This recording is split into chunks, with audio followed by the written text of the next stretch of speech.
ខាងធ្វើវីដេអូយោនិយាយតកតងនឹងដងស្ដោបន្តិចមានការផុសច្រើនហើយយកដងស្ដោប្រហោងយកមកប្រើ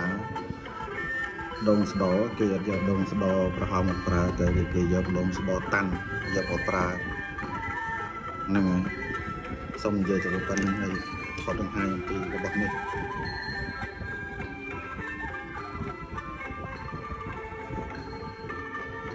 មិនស្នែងក្បីទេបងប្អូន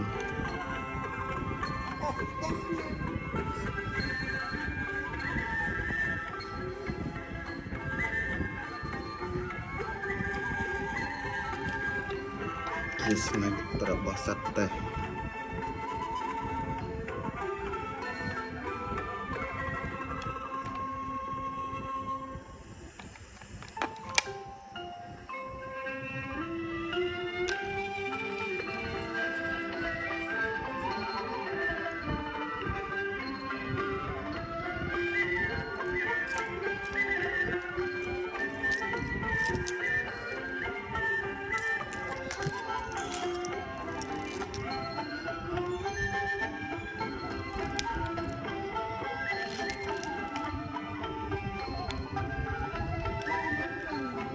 លោះមកខុបបុរាណ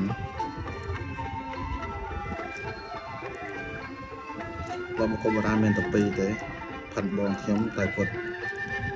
ឈីវឲ្យអ្នកស្គាល់អស់ម្នាក់នៅសមមួយហ្នឹងខ្ញុំសុំពីគាត់ចែកពីគាត់មកហើយឡតមកខុបបុរាណនេះស្អាតចេះរមងាយបានហ្នឹងជាចាយចំចាយខ្នាយរបស់ជ្រូក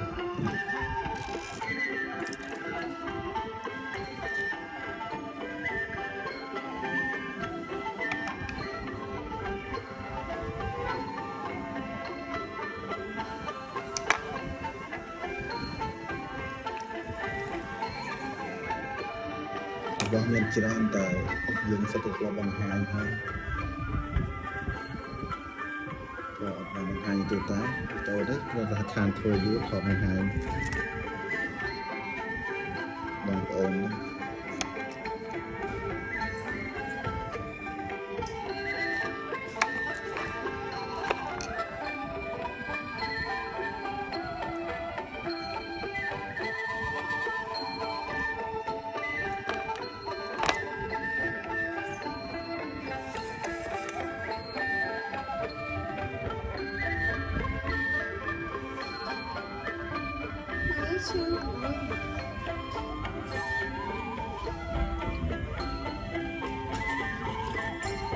ចា៎